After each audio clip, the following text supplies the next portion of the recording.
Hi children, good morning Nana. How are you? I hope you were all fine. So yesterday we had discussion on democratic government గురించి discussion చేసుకుంటున్నాము 12th chapter నుండి already. So completed yesterday some part Nana. 6th class లో నేను post box work ఇచ్చాను Venkat Sai and so ఇంకా ఇంకో person also doing that work నాన్న. Very good, well done. ఇద్దరు చేశారు వర్క్, వెరీ గుడ్, చాలా బాగుంది. సో మనం ఈరోజు టుడే వీఆర్ డిస్కషన్ అన్న today we're going to democratic governments. మరి డెమోక్రటిక్ గవర్నమెంట్స్ అంటే ఈ డెమోక్రటిక్ గవర్నమెంట్ యొక్క పని ఏంటో లెట్స్ సీ, ఓకేనా. సో మరి చూసుకున్నట్టయితే ఇట్ వాజ్ మనం ఎలాంటి గవర్నమెంట్ డెమోక్రటిక్ గవర్నమెంట్ అంటామని చెప్పామంటే నిన్న. So unjust process from controlling the government. ఎవరైతే so controlling government it is మొత్తం ప్రభుత్వాన్ని కంట్రోల్ చేస్తుందో that government is called democratic government. Yesterday we are discussion, ఓకేనా. So it was made possible because of the struggles of the people all over the world against the and so monarchs and there is so free resolve that develop a form of a government which will be in a harmony with the people wishes. మనం కింద చూసుకున్నట్టయితే అమ్మ ఇక్కడ so ఇక్కడ మనకి government ఏదైతే ఉందో it was made pass because ఎందుకంటే స్ట్రగుల్స్ అంటే ఏంటది? స్ట్రగుల్స్ ఎవరు స్ట్రగుల్స్ అంటే పోరాటం అమ్మ. స్ట్రగుల్స్ ఆఫ్ ఎవరు స్ట్రగుల్ పడతారంటే పీపుల్. ఎవరు స్ట్రగుల్స్ పడేదంటే పీపుల్ లాగా. People all over world against, ప్రపంచానికి వ్యతిరేకంగా. సో మనకి ఏంటది? Monarchs. So against monarchs. So ఎవరికి వ్యతిరేకంగా అంటమ్మా? సో మనకి రాజు. మోనార్క్స్ అంటే ఎవరు? రాజులు, రాణులు. మరి అదేవిధంగా there from resolve the develop from of the government which will be in a harmony with the people and wishes. మరి వాళ్ళ యొక్క డెవలప్ ఫ్రమ్ ఏ విధంగా అభివృద్ధి చేస్తారంటమ్మా? Government which will be in harmony, చాలా పీస్గా. హార్మోనీ అంటే peaceful with the people wishes, చాలా. సో పీపుల్ ఏ విధంగా అంటే చాలా ప్రశాంతంగా విచ్ చేయడం అనమాట. Today India democratic government. మన భారతదేశం ఎలాంటి భారతదేశం అంటే India is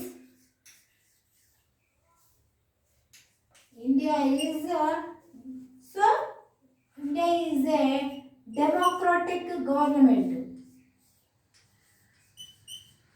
India is a democratic government.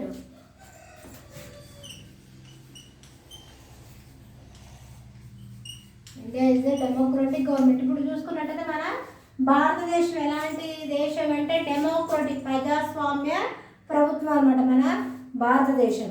Okay. So democratic country అమ్మ. Democratic country. డెమోక్రటిక్ అంటే ప్రజాస్వామ్య దేశం. How do we ensure that our government functions according to the wishes of the people who have a such as a divergent cultures and interests. మనం చూస్తున్నట్టయితే divergent culture మన దాంట్లో divergent cultures and ఇంట్రెస్టెస్. మనకి కొన్ని culture సాంప్రదాయం ఎలా అనిపిస్తుంది అంటే చాలా ఇంట్రెస్ట్గా అనిపిస్తుంది అనమాట. There are a million of people living in our country. నిజంగా మన భారతదేశంలో million there are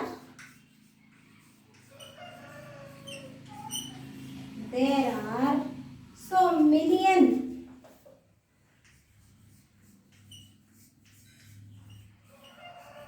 there are millions of people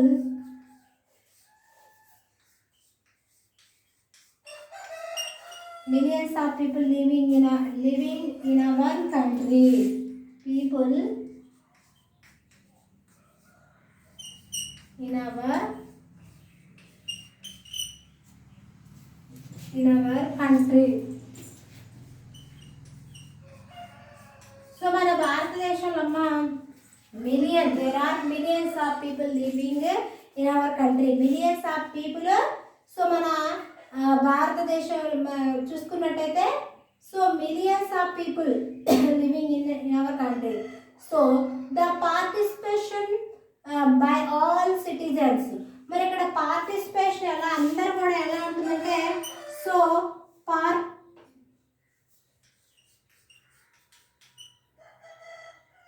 participation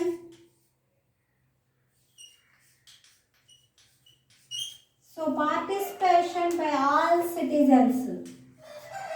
all citizens అంటే సో అందరు కూడా ఆల్ సిటిజన్స్ అందరు పౌరులందరూ కూడా అమ్మ ఆల్ సిటిజన్స్. ఆల్ సిటిజన్స్ అంటే పౌరులందరూ కూడా ఎలా ఉండే అంటే taking decision so may lead to the so countless number of positions.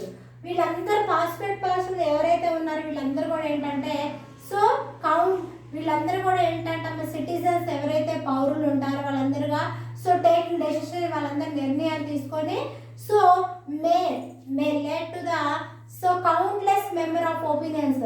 And countless అంటే లెక్కించలేనంత ప్రజల యొక్క ఒపీనియన్ తీసుకోవడం జరుగుతుంది అనమాట.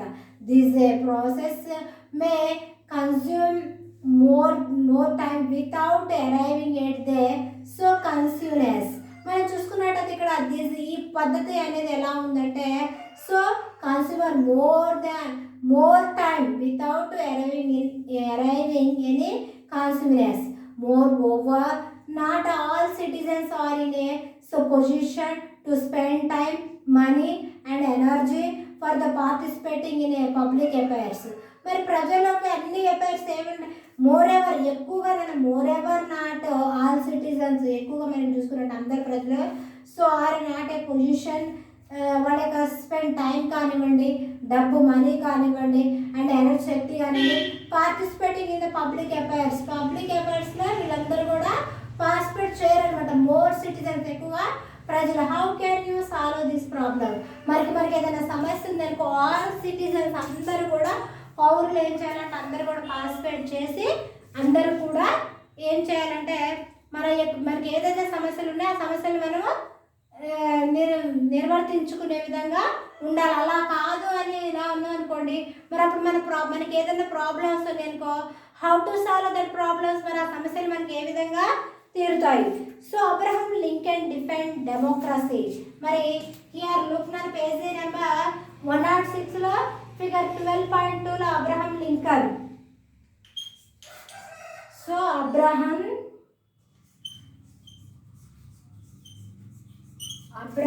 లింకన్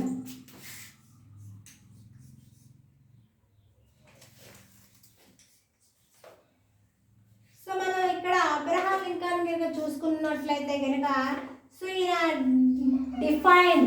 ఈయన ఎక్కడ so democracy as a government on the people by the people and for the people.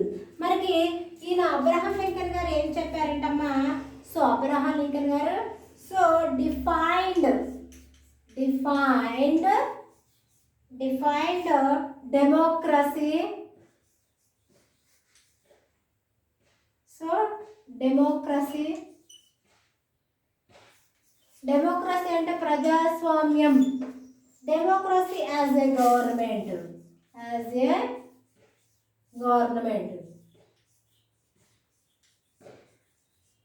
మనం ఏంటంటే మనం అందరికీ కూడా ఎలాంటి ప్రభుత్వం చెప్పారంటే అబ్రహం లింకన్ ప్రజాస్వామ్య ప్రభుత్వం of the people. So government of the people by the people so and for the people. Think over this words of she never agree with him. మన ప్రజల చేత ప్రజలు కనుక ఎన్నుకోబడ్డ ప్రభుత్వాన్ని ఏమంటామని అబ్రహం లింకన్ గారు కూడా ఆయన యొక్క మాటలతోనే చెప్పడం అనేది జరిగింది. అండ్ ఈయన ఏం చెప్పారు of the people of the people. Next one, by the people, of the people, and so by the people, so and of the people, by the people, for the people, for the people. ఈ words మీరు ఎక్కడైనా విన్నారా? So of the people, by the people, for the people అనేది మనకి భరత్ అనే నేను మూవీలో ఉంది. దీంట్లో చూసారా, ఆయన కూడా భరత్ దాంట్లో ఆయన కూడా ముఖ్యమంత్రిగా పాలన చేసినప్పుడు ప్రజల కొరకు ప్రజల చేత ఎన్నుకోబడ్డ ప్రభుత్వాన్ని ప్రజాస్వామ్యం అంటారు. మనం ఏంటంటే వాళ్ళ వద్దకు, వాళ్ళ ప్రజలకు ఏమైనా సమస్యలు ఉంటే వాళ్ళ వద్దకు పోయి మనము సో ఆ సమస్యను పరిష్కరించాలి అని దీని యొక్క ఉద్దేశం అనమాట. Speak over this words and see if you agree with you. ఈ వర్డ్స్ చూసారు కదా, ఈ పదాలు చూసి ఈ పదాలకు మీరు అగ్రీ అవుతున్నారని సో అబ్రహం లింకన్ గారు అడుగుతున్నారు అనమాట. These words are you agree with you these words, మీరంతా కూడా ఈ వర్డ్స్కి అగ్రీ అవుతున్నారని అడుగుతూ ఉన్నారు. ఓకేనా? So we do this with the help of two principles. మనం చూస్తున్నట్టయితే అమ్మా we do this with the help of two principles. రెండు సూత్రాలు ఉన్నాయి. ఒకటి ఏంటంటే so two principles are there. How many principles are there? Two principles. So how many principles are there Nana here? So two principles. How many principles are there? There so two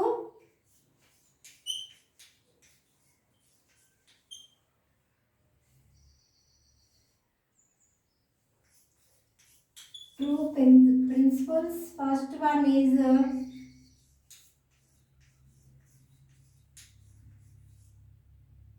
representative.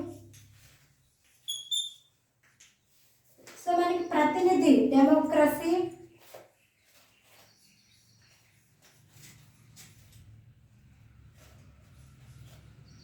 Representative, so democracy. So ఇక్కడ ఏంటంటే ప్రతినిధి యొక్క so so మనం చూసుకున్న representative అంటే అమ్మ ఇక్కడ ప్రతినిధి.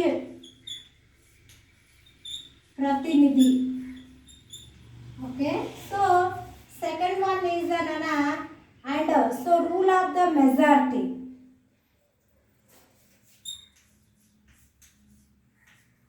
Rule of the majority.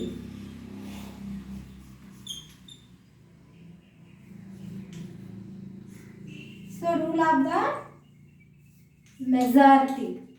ఇంకోటి ఏంటి మనం పాటించాల్సిందంటే rule of the majority. So we do this with the help of the two principles. What are they? Representative democracy and the second one is the rule of the majority. Okay, so let us understand these two ideas better. మనం అర్థం చేసుకున్నట్టయితే ఈ రెండు ఐడియాలు చాలా మంచివి అనమాట. So democratic government in our time are as usually referred to as a representative democracies. మనం చూసుకున్నట్టయితే ఈ డెమోక్రటిక్ గవర్నమెంట్ ప్రజాస్వామ్య ప్రభుత్వం అనేది ఇన్ అవర్ టైం మన యొక్క కాలంలో చూసుకున్నట్టయితే యాజ్ యూజువల్ ఎలా ఉందంటే అమ్మా రిఫార్మ్ ఎక్కువ దేనికి ప్రిఫరెన్స్ ఇచ్చారంటమ్మా సో మనకి ఎక్కువ దేనికి ఇచ్చారంటే సో మనం ఎక్కువగా చూసుకున్నట్టయితే దేనికి ప్రిఫరెన్స్ ఇచ్చారంటే సో రిప్రజెంటేటివ్ గవర్నమెంట్కి డెమోక్రసీకి ఎక్కువ ప్రాధాన్యత ఇవ్వడం అనేది జరిగింది. In a representative democracies people choose their representatives through the election process. మరి ఇవి ప్రజలు ఏ విధంగా మనల్ని ఎన్నుకుంటారు? ఒకటేమో ఎక్కువ మెజారిటీ ద్వారా, రెండోది ఓటింగ్ ద్వారా ప్రజల చేత ప్రజల కొరకు ఎన్నుకోబడ్డ ప్రతినిధులు ఏమంటారంటే ప్రజాస్వామ్య ప్రతినిధులు అంటారు. ప్రజల చేత మనమే కదా ప్రజలను మనం ఎవరిని ఎన్నుకుంటున్నాం అంటే సో ఈ ప్రభుత్వాన్ని ఎన్నుకునేది మనమే అన్నమాట. ఓకేనా? So election process. A village, for example, will have about 2 to 5,000 people. ప్రతి ఒక్క గ్రామంలో మనకి 2,000 నుండి 5,000 వరకు కూడా ప్రజలు ఉంటారు. And in this divided into the different wards and consisting of the about 100 or 200 person. మనం చూసినట్టు ప్రతి ఒక్క మళ్ళీ గ్రామీణ ప్రాంతాల్లో మనకి మొత్తం కూడా సో మనకి ఎంతమంది పీపుల్ ఉంటారు? సో అంటే 2,000 to 5,000 వరకు పీపుల్ ఉంటారు. ఎక్కడ? ఎవ్రీ విలేజ్ ప్రతి ఒక్క గ్రామంలో ఎంతమంది? 2,000 నుండి చూస్తున్నట్టయితే 5,000 వరకు ప్రతి ఒక్క గ్రామంలో ఉంటారు. అందులో మనకి చూస్తున్నాను it is the divided different wards. మనకి అక్కడ ఏముంటాయి? Different wards. వార్డు మెంబర్లను ఎన్నుకుంటారు పంచాయతీ ఎలక్షన్లో. అవి ఎలా ఉంటాయంటే డిఫరెంట్ వార్డ్స్ ఉంటాయి కదా. So wards consisting of about the 100 to 200 person, 100 నుండి 100 to 200 పర్సన్స్ ఉంటారు. Each ward will elect 1 person to the representative them. ప్రతి ఒక్క వార్డులో ప్రతి ఒక్క ప్రతినిధిని మనకి వార్డు ఉన్నాయి తెలుసా? మీద ఒక బజార్, అదొక వార్డు. ఇట్లా సో ఏంటంటే స్ట్రీట్ బజార్ ఉన్నాయి కదా, ప్రతి ఒక్క బజార్కి ఒక వార్డు నెంబర్ అనేది ఎలక్షన్ వార్డు మనకి సర్పంచ్ గారు వార్డు నెంబర్లనే ఉంటాయమ్మా. ఈ వార్డు నెంబర్ని ప్రతి ఒక్క సర్పంచ్ ఎలక్షన్ కానీ అట్లా వార్డు నెంబర్ నిలబెట్టడం అనేది జరుగుతుంది అనమాట. ఏంటంటే మనకి స్ట్రీట్ ఉంటుంది కదా, మనకి మామూలుగా బజారు ఒక మీద ఒక స్ట్రీట్ వీధి కదా, ఆ స్ట్రీట్కి అదొక వార్డు, ఆ వార్డుకి ఒక మెంబర్ని నిలబెడతాయి. ఎలక్షన్లు అయిపోయాయి కదా, మీరు వినే ఉంటారు కదా. సో ఈ విధంగా ఇదేంటంటే ఎలక్ట్ మనం ఏ విధంగా ఎన్నుకుంటామంటే elect 1 person to the represent them. ఆ ప్రతినిధిని మనం ఏ విధంగా ఎన్నుకుంటామంటే ఓటింగ్ ద్వారా. వార్డ్ మెంబర్స్ ఉన్నారు, వాళ్ళని మనం ఓటింగ్ ద్వారా ఎన్నుకుంటాము. సర్పంచ్ గారిని ఓటింగ్ ద్వారా ఎన్నుకుంటాము. అండ్ అదేవిధంగా ముఖ్యమంత్రి గారిని కూడా మనం ఓటింగ్ ద్వారా ఎన్నుకుంటాము. అంటే ఇదంతా ఏంటంటే ప్రజాస్వామ్య ప్రభుత్వం. మనకి అబ్రహం లింకన్ గారు కూడా ఆయన యొక్క మాటలలో ఇక్కడ చెప్పడం జరిగింది, of the people, by the people, for the people. And అదేవిధంగా ఈ ఓట్స్ మనకి ఏం తెలియజేస్తున్నాయని ఆయన చెప్పారంటే ఈ ఓట్స్ మీరు ఒప్పుకుంటారా, ఇది ప్రజాస్వామ్య ప్రభుత్వం అని ఆయన యొక్క మాటల్లో మనకి చెప్పడం అనేది జరిగిందనమాట. Okay children, so today end of this class, tomorrow will be continuation this class. This lesson have some hard words are there, and read properly this lesson. After write hard words and send given homework. Maybe ఒకవేళ important points కూడా రాయమని చెప్పాను. Okay నేను write important points maybe no problem, hard words రాసి send చేయండి. Post box 2% చేశారు, very good, well done. Reminder person కూడా maybe ప్రయత్నం చేయండి. ఓకేనా, బాయ్.